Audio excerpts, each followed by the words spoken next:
The following video was recorded before a live internet audience. Hi, welcome to what might be my last full build video for set 5.5 since it's almost done and the PBE will have set 6 on it in the next couple of days and I'll be switching over to that. So I don't think I'll be doing many more builds. This particular one was taken from one of the live streams and was just wild in how it went down, so I decided to share it with you. Please remember, feed the algorithm, like, comment, all that good stuff, because this channel helps pay for my son's middle and high school tuition, and its only way of raising money is from the views.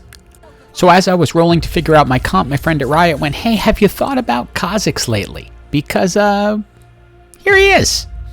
And I already had the items for the rapid fire cannon and the Hand of Justice, which is absolutely necessary if you're going to try to do ChugBug. So I figured, okay, even though I don't have the Chug yet, that's a 1-cost Gragas. I'll be able to get him at some point and get him at least up to 2 stars. So let's begin with the bugs since they're handing it to me. And yeah, my friend is perfectly happy to keep giving me Kha'Zixes, but no matter how much I roll, I'm not getting a Gragas. Now, that might not be really damaging early on, but you're ultimately, with a ChugBug, wanting to go with a Dawnbringer buff, and that's not going to work out if you don't have the Gragas. You absolutely need it in that case. I grabbed the sparring gloves because they're still handing me really good Kha'Zix items and more Kha'Zix.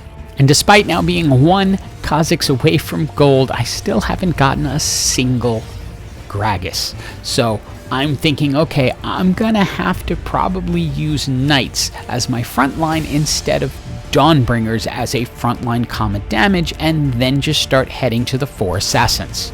And my friend at Riot tells me I'm on the right track as I get my gold 3-star Kha'Zix. And now I will allow the cringy in-game commentary to explain what's going on. But I don't have the Chug to go with the bug. He ain't got the Chug to go with the bug. Oh yeah, no, it's 100% luck, that is. I mean, I saw the items, and I was like, oh, these are ChugBug items. And then I saw a lot of bugs. But I ain't got the Chug yet. Without the Chug, that bug is debatable. So we get ourselves over to Radiant item time, and this actually became a controversial decision on the stream. But to me, it made the most sense given what I was looking at. I ultimately decided to go with the ZZ Rod Invitation.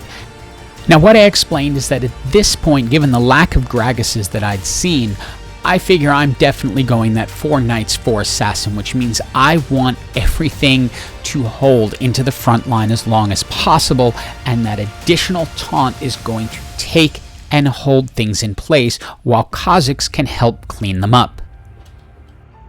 Grabbing the BF sword allows us to complete the Kha'Zix build, as that gives us the Infinity Edge, but that single Gragas likely isn't going to help out, so unless I see a lot more soon, I'm probably going to abandon any concept of going fully into Dawnbringers and just rely on Knights. And while this game seems to be going really well right now, as we're completely undefeated and heading towards round 7, I will let the in-game commentary from the next match explain the concern I see coming. I'm also not particularly happy with the fact that I've only gotten 2 Assassins at this point. It's holding for now because that Kha'Zix is so strong, but it's gonna fall apart at some point. But see how long that Void spawn's holding aggro? So that's why I went for it. Coming out of the next NPC round, I am able to get a Diana, but I'm sort of sitting at this weird middle ground where I have 3 Knights, 3 Assassins, so I don't have a full buff on anything. And while I'm still at the top of the charts, I know that can flip at any moment and I could go to the bottom. It's time for my second Radiant item, and nothing really perfect, but a Dragon's Will do. I would have rather had a Radiant Warmogs because I'm thinking I'm going to want this on Garen, but this will at least give some health regeneration and some clap back for whenever something hits you because it sends an attack back. It's also now time to give up on the dream of ever going into Dawnbringers and just accept the fact that this is going to be Assassins and Knights with Kha'Zix as my carry. And while I was able to get a Diana, I have not found a Nocturne or Viego yet, so I can't go up to the 4 Assassins. I held on to Riven just so I could keep triggering that Dawnbringer buff, but this team is just way too strong and finally brings my win streak to a close and might be the start of something bad. After lots of rolling searching for a Nocturne, Garen, or a Viego, we finally get a Nocturne, but not with enough time to put him in. So I'm stuck with this little between build of 4 Knights, 3 Assassins to Dawnbringer. I have to get out of that because this just isn't going to hold up. As I said before, Kha'Zix is strong, but not strong enough to carry completely on his own. He's going to need support, and that Syndra can just fling us to the end. Luckily, my friend at Riot was watching and went, okay, look, I gotcha.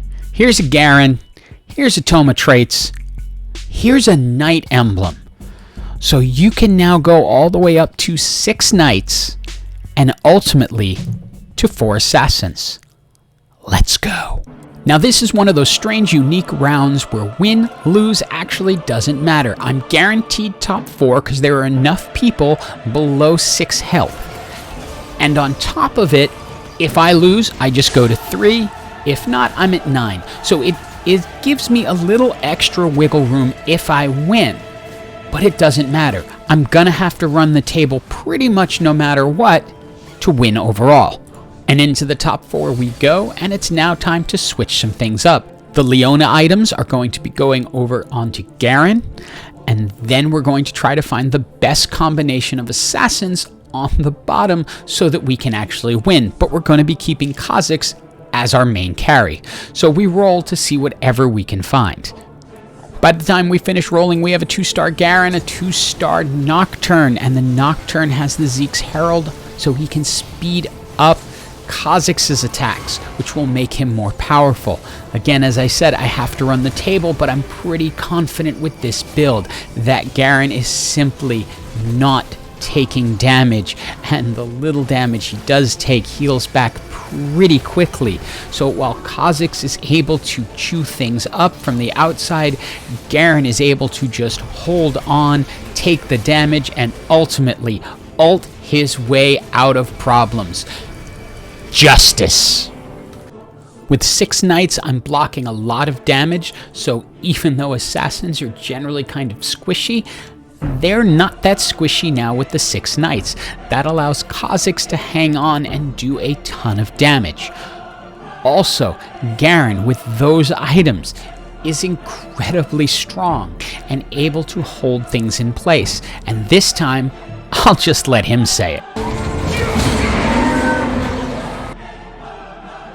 And with this game, I say goodbye to set 5.5 as far as posting full match videos on the channel. I might do one more just to say goodbye to 5.5 with some highlights from throughout the entire season, but it's been an awesome season and I'm looking forward to Series 6 and what it has to offer.